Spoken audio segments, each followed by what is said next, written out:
Weird science is the revolution. Daredevil number 8.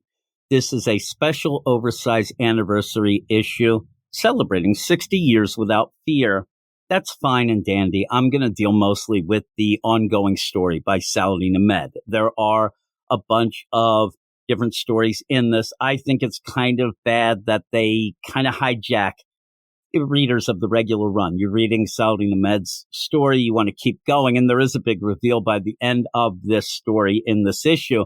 But in the meantime, you have to pay $10 to get this other stuff that you may or may not want. They should have done a special one shot. If they wanted to do this, have it separate. Don't hijack your fans that are reading the Saladin Ahmed run, because I don't hear a lot of people talking about this run. And the minute that you have to pay $10 of a book that you might not be that down with, this could be a jumping off point for a bunch of people. Like, screw it, I'm not paying $10. And if that's the case, just listen to my review. At the end, I'll tell you what the big reveal is. And then you can just go to the next issue, issue number 9, and we'll pretend that you bought this oversized $10 nonsense. But here is the story of Saladin Ahmed. It's Introductory Rights Part 8, written by Saladin Ahmed, Aaron Cooter on art, Jesus Urbatov on colors, and you have VC's Clayton Coles on letters and production.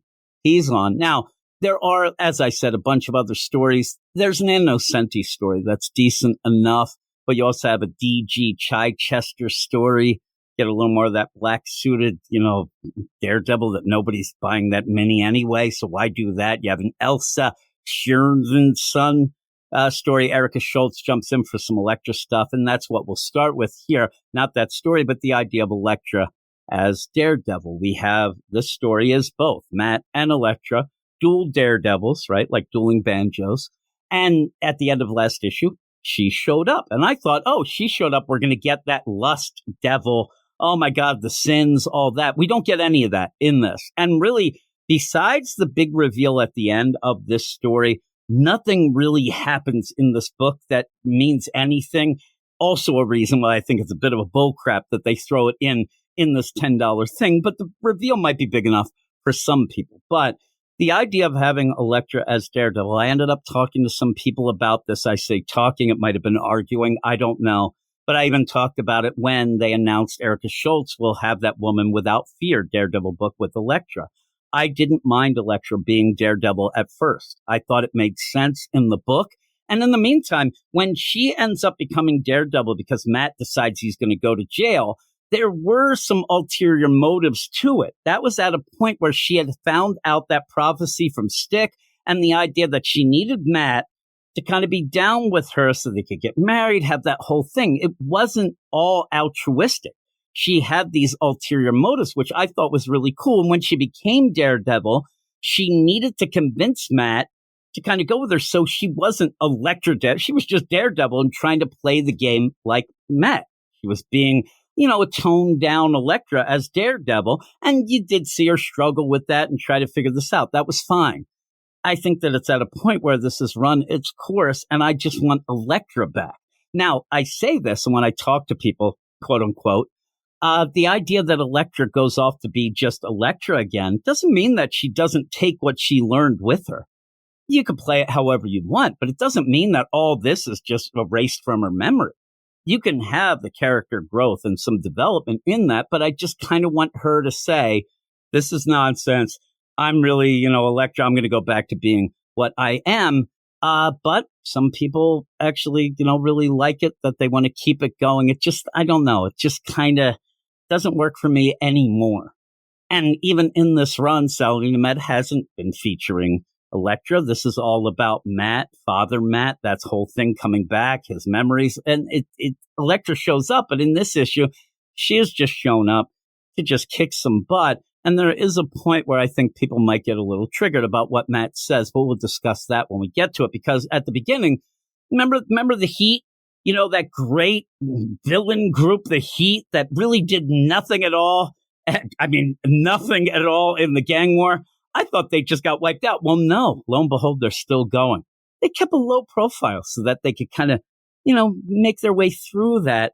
They're so generic. And they're so generic that when you have them show up all the time, you always end up pretty much having Bullseye show up. And that's what happens in this issue as well. At the end, you end up finding out who's really running them, and it's kind of an eye-rolling, like, really? Are you slumming it up this bad? I don't know, but these Heat guys, there's two thugs, and they're talking about, man, this Heat, pretty cool. We're getting bank, aren't we? Oh, yeah, we are. But I don't know if I like them. They're doing a lot of, like, sus things that I tried to get away with, away from, since I was a bad cop, but now I'm in the Heat. And again, generic. And you end up having Matt and Electra come and take them down to realize that this was all a trap. The word muster is said like ad nauseum in this. I think that's a new word Sally Ahmed learned the week that he wrote the script. But you end up having Matt and Electra, they're fighting. And in that, Matt does say at one point, like as he's pretty much admiring Electra, I don't mind admiring Electra myself, but he says that she's brash, bold, and fearless. The name Daredevil suits her better than it ever suited me. Now, some could take that as Matt saying, and what you have at Marvel a lot. You end up having characters elevated by lip service. You end up having, it happens a lot with, say, a Miss Marvel. Cap's going, oh my God, I admire that Miss Marvel. What? Why are you admiring her? And in this, it's that kind of feel. But if you take it in the way that what Matt is saying, that just the name Daredevil, he was never quite as bold and brash and fearless as she was. But why put this? Because that I think it is just to trigger people. But again, if you want to take it as Matt saying, she's a way better Daredevil than me, then you can take it that way because it may mean that. I kind of take it as that, oh man, she's like over the top and she's this, that. I don't know. The problem is as I said, you have Electra. It's kind of like a milquetoast Electra as Daredevil, but Daredevil is it's not working for me anymore. But they're able to take down all these Heat goon generic guys. They take them down to just then have Bullseye's hanging out in a tree. I wish he had a tree house up there. He's just standing in a tree for no reason. I mean, why? I guess he's getting a good view. And he jumps down, and now we're going to get a fight. And that's all it is. Another fight now. Now it's Electra and Matt fighting Bullseye. And we've seen this. We've seen Matt fight Bullseye in this whole deal. And it's just a lot of trash talking, and Bullseye's laughing it up. The big play with Bullseye, though, he knows that in the end, he can't really get in trouble. Also knows, should play it up even more, that maybe he would have been afraid if this was Electra, because Electra might kill him. But no, it's Electra Daredevil. She's dumbed it down a bit, and she won't, and Matt won't. You know that. So they're just fighting. He even says this is like good times. They end up rolling out into a street. They're laying there all like, moaning and groaning. And then the police come and grab Bullseye. But the whole play is they're the Heat. They're on the take. They grab Bullseye. He's not arrested. So at the end of this part of the issue, where we're halfway through, we really didn't do anything. We just had a couple fights. And I think that that's because this is a $10 anniversary deal, and you can't do too much in this. But why? Why have it this way? Then we go off to Foggy. Foggy needs to get a little bit of a talking to. I love Foggy. Heart of gold. He's in the law offices of Nelson and North, and he's talking to a prospective client. Now, he is doing stuff to help people. This might be pro bono, so I'm not saying he's going to lose money here. But play the part here, Foggy. When you're on the phone with a prospective client, don't end up having somebody knock on the door, and then you go to the door and tell the client, oh, people keep ding-dong ditching me. The idea, if I'm on the phone with the lawyer and that lawyer says ding-dong ditch, I'm ding-dong ditching his ass. There's no way I want a lawyer who says, oh man, somebody's ding-dong ditching me all week. It's so ridiculous. So he ends up saying that, but it's because you're supposed to set up this thing that it's Matt. Matt, as Father Matt, has been, going and ding-dong ditching Foggy. Foggy's office is right next to a pizza place. I just go right there, have a slice every time, right? But it's Matt trying to knock on Foggy's door to tell him he's alive, but something keeps pulling him away. Something won't let him tell. I think that in this issue, I think that this is possibly one of the remaining sins doing this, making him go, but then not be able to tell. He's not able to tell because he's got to fight whatever the sin would be that would connect into that. And that might be something. we'll see. Or he's just like, I don't know what to tell him. And really, it's one of those things like when you miss somebody's birthday.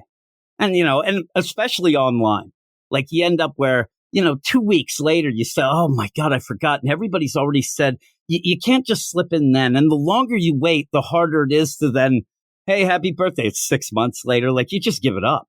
You're just like, whatever. They're not going to be that upset, right? So you end up where Matt's just like, I can't tell them that I'm alive. I tried to. That'll be a big part, I'm sure, in the last bit of the sins, like I said. But in the meantime, you ended up having this big to-do coming down. Bullseye was kind of referencing. They're going to end up having this big meeting. It's really crazy. It's like this business presentation type of thing where Bullseye's the MC. They say muster again. And there's a big screen and there's Bullseye. Hey, everybody. Glad to be here. He's like doing a little bit of a stand-up warm-up type deal. Hey, look at that piece of crap next to you. And the one next, you know what? We got a lot of pieces of crap here. Oh, my goodness. The heat is hitting hard. I want him to say they were lit. That would be pretty good with the kids, right? But then he says by the end, oh, and by the way, I want to introduce to you the person who's really behind it all. Everybody's like with bated breath. I wonder who this guest star is. Oh, my goodness. And you end up having them say, welcome, my friends. Welcome to the beginning of a new era of wealth and power. I see the people in the crowd. I know there's, power in numbers and things like that. But these guys, the heat, really? I mean, really? And then he continues, though I played many roles in this life. Businessman, politician, diplomat. None has brought me the same simple satisfaction as being the firm and loving protector of these few blocks we call Hell's Kitchen. Right? And then continues even more. And though I've worn many names, the chairman, Mr. Mayor, White King. Okay, we know who you are. Come on, Kingpin, just say it. The one that always suited me above all others is Kingpin. And there you are. You have him on the screen, which actually, even in the issue, looks like he's not doing himself any favors where he stretched the resolution out. Like it was supposed to be like square, but he wants to have it in landscape mode, and it stretches him out. And I'm like, oh, not too good there. But yeah, it's Kingpin. Kingpin is running the heat. He wants to run the heat. I mean, I think he could have done. The guy who said he didn't want to get involved in the whole, gang war because that's not his thing, is now going to run the heat, a failed part of that. That's just a bunch of nonsense. But there you go. That's the big reveal. The big reveal. Kingpin, everyone. Make it so that it's not that weird landscape mode, dude. You're doing that. But overall, again, if I was rating this, I'm just going to rate the story. I don't want to rate the full thing because my score would go down if I rated the whole thing, because I do think, as I said, it's kind of hijacking the fans. But overall, as a regular story, it's a 6 out of 10. The art's pretty good throughout, but there's just not much going on. You have 2 fights and then the reveal of Kingpin, and even that kind of felt eye-rolling. And there you go. Weird science is the revolution.